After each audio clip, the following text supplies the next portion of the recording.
दक्षिण भारत संस्कृति, परंपरा, धार्मिक स्थलों का एक खजाना है। जिज्ञासा तृप्त करने के लिए कीजिए मामल्लापुरम, तिरुपति, त्रिची, पलानी, मदुरई, रामेश्वरम, कन्याकुमारी, केरला, कोची की यात्रा। Kochi to Mumbai by Cordelia cruise, 3 रातें 4 दिन फुल बोर्ड, और उसके बाद मुंबई में आप अच्छे वक्त बिता पाएंगे। अगली टोली निकल रही है 9 अप्रैल 2023 को और वापसी होगी 4 मई 2023 को। ज्यादा जानकारी और रिजर्वेशन खातिर कॉल करा 57019809, 57019809 या तो 59498703, 59498703 पर। ऐसे मौके बार बार नहीं आते। मौके का फायदा उठाइए और कीजिए यात्रा तीर्थ यात्रा एसोसिएशन के साथ।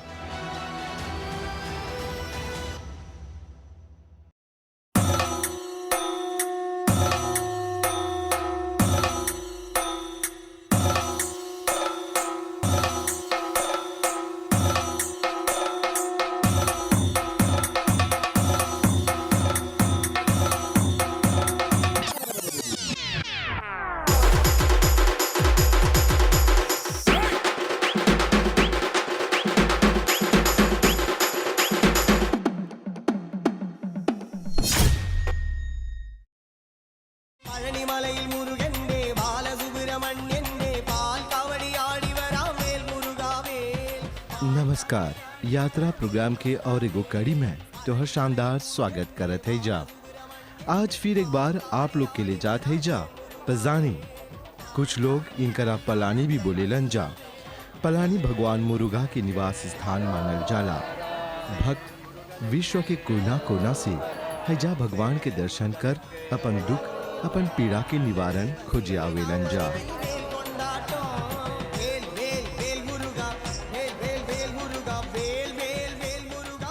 भगवान मुरुगा ढेर कोई के इष्ट देव है। इनकरा कार्तिकेय भी बोलल जाला।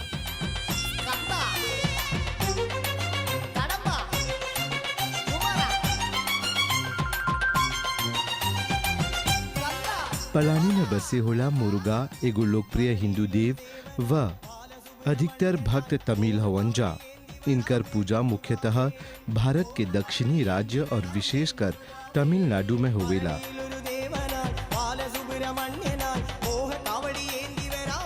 एकर अलावा जहाँ जहाँ तमिल निवासी या प्रवासी बसेला, जैसे मॉरिशस, श्रीलंका, मलेशिया, सिंगापुर आदि में इनकरा पूजल जाला। इनकर 6 गो सर्व प्रसिद्ध मंदिर तमिलनाडु में पावल जाला।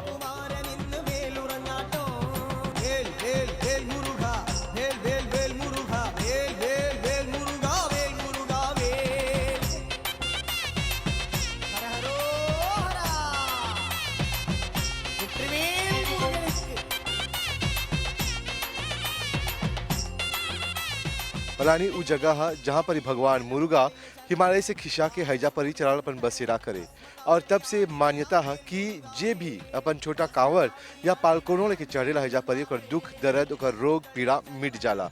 मॉरिशस में हमली हर साल कावड़ी धूमधाम से मनाएला जा, लेकिन हैजा पर हर रोज कावेरी मनावल जाला। और भक्तगण अपन कांवर, छोटा छोटा कांवर से दिखत हुआ हमारे कंधा पर बा, और पालकोनों के दूध लेके कितना सीढ़ी चढ़ के ऊपर जालन जा। आज फजर के 7:10 से निकले जा, अभी 9:10 होल बा, अभी तक चढ़ते है जा। कानी कितना सीढ़ी बाकी बा। चला हमनी के साथ ई सफर, ई यात्रा पूरा करें।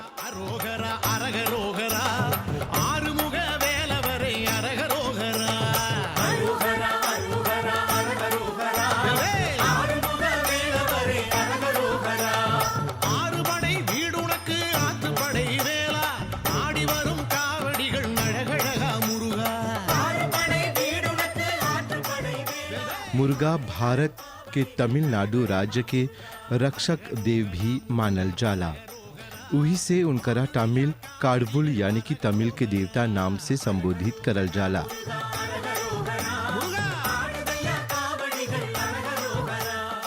भगवान कार्तिकेय भगवान शिव और पार्वती माँ के बड़ा पुत्र हवन।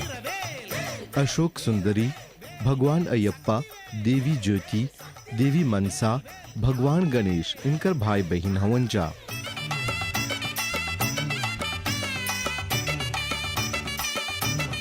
भगवान मुरुगा के दुगो पत्नी बाटे देवसेना और वल्ली।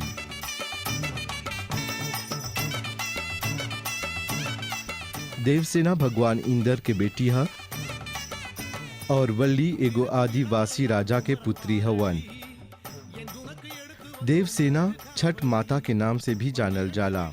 स्कंद पुराण के अनुसार शिव के दियल गल एगो वरदान के कारण अधर्मी दैत्य तारकासुर अत्यंत शक्तिशाली हो गल रहल और वरदान के अनुसार खाली शिव पुत्र ही सकेला उनकर वध करे। तारकासुर के कारण चारों तरफ हाहाकार मच गल रहल। सभी देवता भगवान विष्णु लगे पहुंचलन जा। विष्णु जी के राय पर देवता लोग कैलाश पर्वत जाके भगवान शिव के पुत्र उत्पन्न करे के विनती करलन जा।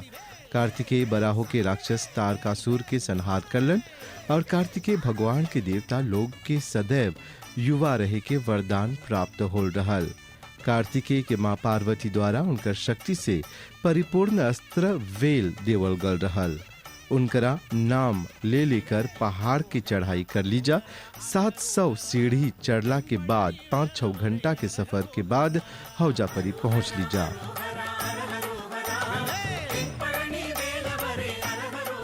मन में श्रद्धा और भक्ति के दुगो फूल लेके उनका द्वारे पहुंच लीजा। द्वार पर काफी देर तक परल प्रतीक्षा करे के कहे कि काफी भीड़ रहल। उनकर मंदिर में प्रवेश करला के बाद मन के बड़ी सुकून पहुंचल, बड़ी आनंद मिलल।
दर्शन करला के बाद बाहर निकल लीजा, जहाँ कावड़ी पर आनल दूध बांट लीजा।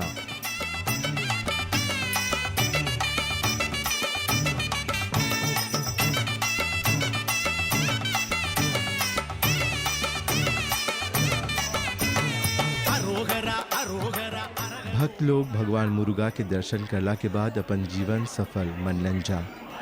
दादी ऐजा पर एला कैसे लगल? हमरा बहुत दुख से अली ससुर मक सकली सावे सकली सब भगवान शक्ति दिलक आई के। कबू सपना रहल पलानी आई के भगवान मुरुगा के दर्शन करे? नहीं। कैसे बुझाता थे? आके बहुत अच्छा लगल, मन के शांति हो, जो सोचले नहीं रही सकल पूरा हुए। चाची तोरा पलानी आके कैसे लगता थे? बहुत अच्छा लगता आपस के एक कबो लोग आशा नहीं मिला गान नहीं मिली के नहीं। once in my life I am very happy। भगवान मुरुगा के दर्शन करला के बाद कैसे बुझाता तोरा? बहुत अच्छा बुझा था। कौन सी महसूस करत हुआ? भगवान के आशीर्वाद मिल गल। बहुत सोचा था निश्चय हैजा आके गो कावेदी में पार्टिसिपेट करब, तो भगवान के कृपा से और सब लेखी के कृपा से सब कुछ अच्छा से बीतल। जब आवत रहा, जब चढ़त रहा तो बड़ी दुख महसूस करता, बोला बड़ी कारा रहल। हाँ। पर हैजा पर कैसे चलेला? जब चढ़त रही तो बहुत मुश्किल भल, आधा पर अली तो बताई हे भगवान जाय सकब कि नहीं, तो फिर से सुनी हे भगवान ऐसा शक्ति द कि चढ़ जाओ, तो चढ़ के चल पूजा हो गल। अभी तो बुझाता कुछ नहीं हो पा। और चाची त्योहार कैसे बुझाता थे? हमके तो बहुत शुरू में कहीं कठिन रहा छे हम सोचा नहीं कठिन है लेकिन नहीं जब आई नहीं सकता हमने के मुर्गा हमने के करे दिलक आई के मोटे हो के में हमने के पूजा करनी सब बहुत ठीक से सब अच्छा से गुजरा। अब हमने के कहीं थकान नहीं महसूस हुआ था। हमने सब बहुत कुछ हम घूमे जगह पूजा करके अब हमने बाहर जाकर मैं कहीं आदमी ज़्यादा बातें बहुत टकरार लेकर से निकले के यहाँ से लेकिन हमने के सबको स्वागत अच्छा से बना बहुत धन्यवाद करवाएंगे। मुर्गा के दर्शन प्राप्त करे होला लोग के हैजा परी पंचामृत दियल जाला जोन बीमारी कष्ट दुख के निवारक मानल जाला। ई पंचामृत 30 रुपया में भी बेचाला जेके सकबा घरे आन के परिवार संगे और सगे संबंधित संगे बांट मिलजुल के सेवन करे। एकर में कंडासिनी शक्कर खजूर किशमिश घी और इलायची रहेला। इनकरा पंचामृतम बुलल जाला। इनकरे साथ भगवान मुर्गा के अभिषेक भी होएला।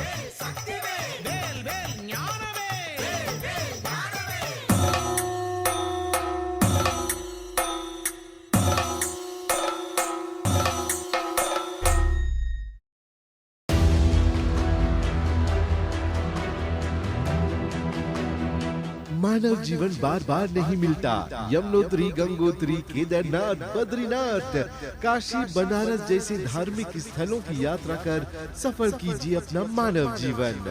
यमुनोत्री का दर्शन कर यम त्रास मिटाइए। गंगोत्री केदारनाथ बद्रीनाथ का दर्शन कर मोक्ष प्राप्त कीजिए। उत्तर भारत के लिए अगली यात्रा निर्धारित की गई है 27 सितंबर 2023 से लेकर 22 अक्टूबर तक।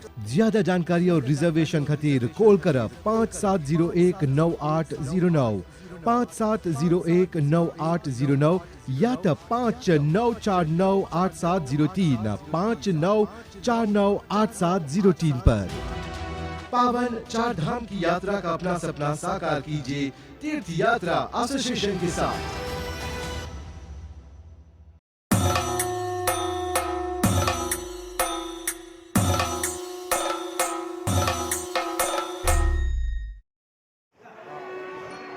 भक्त लोग अपन अपन अनुभव बांटला के बाद बोगार मंदिर के दर्शन करलन जा। बोगार भुगार या भुगनाता एगो तमिल शैवित सिद्धा रलन। उ कालंगी नाथर के शिष्य रलन। पलानी पर्वत के पास वर्गवुर में उनकर जन्म भैल रहल। उ शिक्षा दीक्षा अपन माँ और नाना से पहले रलन।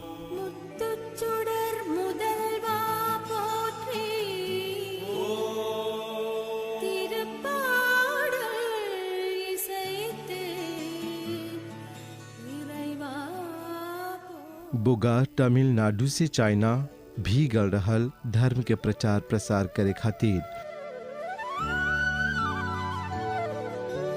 मुरुगा मुरुगा हो मुरुगा मुत्तमिळिरै वावडिवेला शक्तिயின் मगने माल मरुगा सरवण भवने गुरुबाला तिरुपरकुंड्रम पழனிமலை। मुर्गा भगवान के मंदिर ही में मानल जाला उ निर्विकल्प समाधि लगैले रहलन। कई वर्ष तक उ भगवान मुर्गा के मंदिर के पास बैठ के साधना यांत्रिक डिजाइन और क्रिया योग सिखैले रहलन। बोगार ही पहला यात्री मानल जाला जोन श्रीलंका के मुरुगन तिरुपदय के यात्रा कर ले रहलन। तिरुपरकुंड्रम पழனிமலை तिरुचेंदूर मरुदमலை तिरुतड़ी पழमुदि। शास्त्र और मान्यता के अनुसार पलानी मंदिर के मुर्गा मूर्ति के निर्माण 9 जहरीला घास फूस नव पशनम से कर ले रलन। ई मंदिर के पुजारी पुलापानी के वंशज रलन जोन बोगार के शिष्य रलन।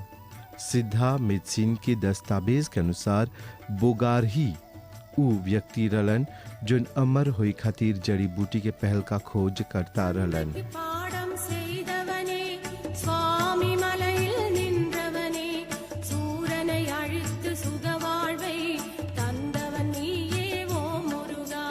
திருப்பரங்குன்றம் பழனிமலை திருச்செந்தூர் மருதமலை திருத்தணி பழமுதிர் சோலையிலே முருகா முருகா ஓம் முருகா. கார்த்திகை பெண்களின் கனிவழகே கீர்த்தியின் நாதாவோ. बुगार लिखर अरुणा गिरिनाथर भी भगवान मुरुगा के एगो परम भक्त रलन। ऊ एगो संत कवि रलन। तिरुपुगर के वही निर्माता रलन। अपन कविता के बखूबी भजन में ढाली में माहिर रलन। उनकर जन्म सेंगुट्ठा कैलोकर में 15वीं शताब्दी में हो रहल। जन्म के कुछ समय पश्चात उनकर पिता के मृत्यु होइला के बाद उनकर माँ और उनकर बहन उनकरा धर्म परंपरा और संस्कृति के सीमा में ले गईलन जा। चंद मान्यता ऐसन भी रहल कि उ शुरू में वासना विलास में लिप्त रहल, हमेशा देवदासी लोग के संगत में रहत रहल और ओकर खातिर ओकर बहन उनकरा पैसा भी देवत रहल। अचानक कोड़ के बीमारी होइला पर सब उनकर से दूर भागे लगलन जा। चारों तरफ से हार के उ आत्महत्या करे जात रहलन। मंदिर में अपन माथा ठोंक ठोंक के कपार पीट पीट के भगवान से माफ़ी मांगे लगलन और मंदिर के ऊपर चढ़ के अपन देह फेंके जात रहल। खुद भगवान मुरुगा खड़ा होके उनकरा बचैलक, उनकर कोर ठीक करलन और उनकर मार्गदर्शन करलन और अपन वेल से उनकर पर भक्ति गीत की ओर प्रेरित करे के साधना दिलन। तभी से ही उ भगवान मुरुगा के गीत गाय के शुरू करलन। चारों तरफ उनकर गीत विख्यात रहल। उनकर गावल गीत से प्रेरित कितने मना गायक गायिका लोग ये गीत के वापस गईलन जा। अरुणगिरी, अरुणगिरी, अपने मुर्गा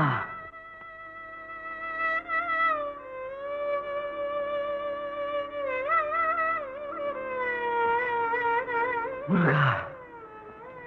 நிறைய அழுது விட்டாய், இனி அழாதே மகனே. இப்போது நான் வந்திருக்கும் காரணம் அறிவாயா? வாய் திறந்து பேசு. பேச்சு வருமா? பேரின்பம் கண்டபின் பேச்சு வருமா? உன் பேச்சு கேட்கத்தான் வந்தேன். நீ பேசியே ஆக வேண்டும்.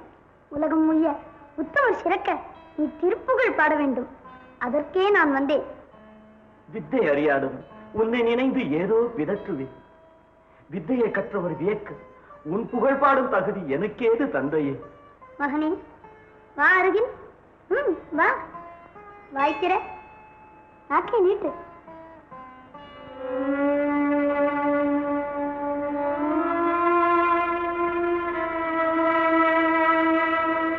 பாடு, முத்து முத்தா பாடு. முத்து முத்து.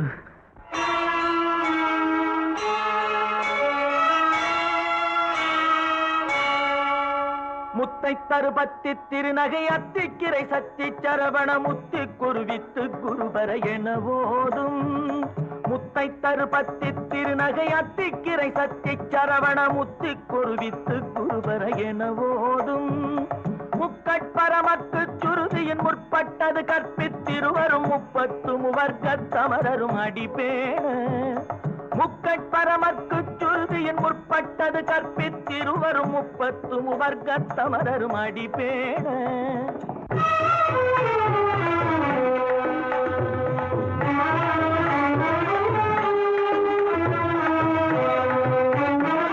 பத்து தலை தத்த கணை தொடு ஒற்றை கிரிமத்தை பொறுதொரு பட்ட பகல் வட்ட திகிரியில் இரவாக. 10 தலை தத்த கணை தொடு ஒற்றை கிரிமத்தை பொறுதொரு பட்ட பகல் வட்ட திகிரியில் இரவாக. பத்தற்கிரதத்தை கடவிய பச்சை புயல் மெச்ச தகுபொருள் பட்சத்தொடு ரட்சி தருவதும் ஒரு நாடே. பத்தற்கிரதத்தை கடவிய பச்சை புயல் மெச்ச தகுபொருள் பட்சத்தொடு ரட்சி தருவதும் ஒரு நாடே.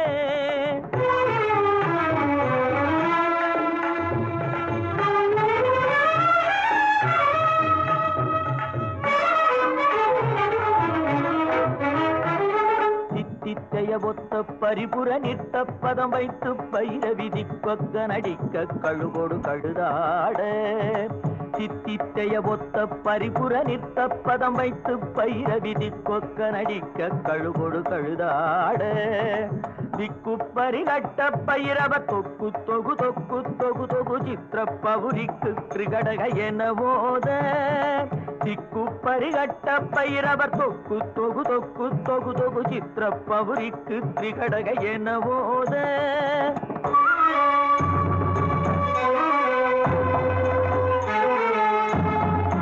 கொத்துப்பறை கொட்ட களமிசை குக்கு குகு குக்கு குகு குகு குத்தி புதை புக்கு பிடியன முதுகூகை கொத்துப்பறை கொட்ட களமிசை குக்கு குகு குக்கு குகு குகு குத்தி புதை புக்கு பிடியன முதுகூகை பொற்புட்டழ நட்பற்ற உணரை வெட்டி பலியிட்டு குலகிரி குத்துப்பட ஒத்து பொறவல பெருமாளே பொற்புட்டழ நட்பற்ற உணரை வெட்டி பலியிட்டு குலகிரி குத்துப்பட ஒத்து பொறவல பெருமாளே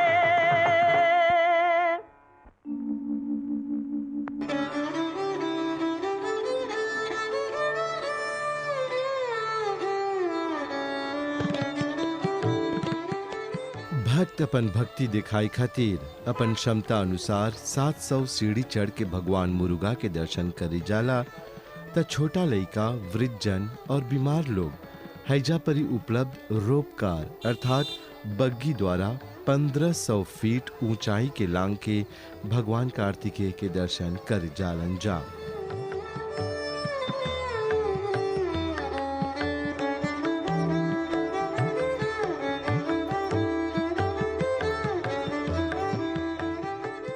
ई सब रोप का बड़ा बड़ा इंजन के साथ संचालित होवेला जोन काफी बढ़िया रहेला।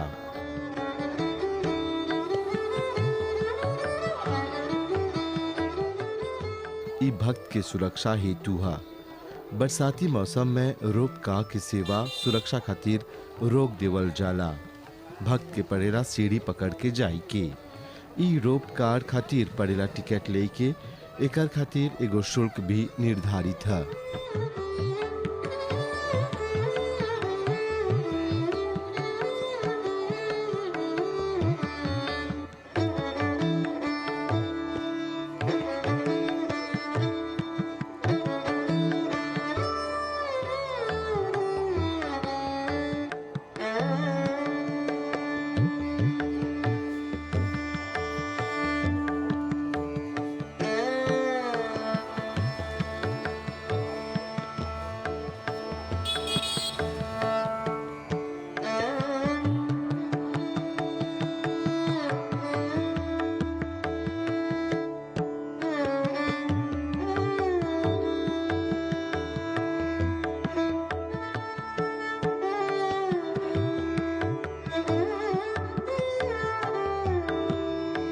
तो भाई बहन लोग ई रहल यात्रा कार्यक्रम और आज पेश कली जा पलानी के दूसर का भाग। उम्मीद करते जा कि ई प्रोग्राम आपके पसीनाल हुई। आवत सप्ताह फिर मिलब जा ई प्रोग्राम के और एगो कड़ी के साथ हमनी के प्रतीक्षा करिया। पूरी टीम की तरफ से शुभ रात्रि, नमस्ते।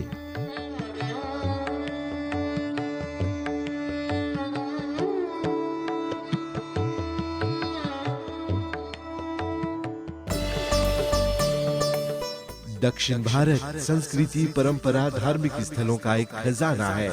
जिज्ञासा तृप्त करने के लिए कीजिए मामल्लापुरम, तिरुपति, त्रिची, पलानी, मदुरई, रामेश्वरम, कन्याकुमारी, केरला, कोची की यात्रा। Kochi to Mumbai by Cordelia cruise, 3 रातें 4 दिन फुल बोर्ड और उसके बाद मुंबई में आप अच्छे वक्त बिता पाएंगे। अगली टोली निकल रही है 9 अप्रैल 2023 को और वापसी होगी 4 मई 2023 को। ज्यादा जानकारी और रिजर्वेशन खातिर कॉल करा 57019809, 57019809 या तो 59498703, 59498703 पर।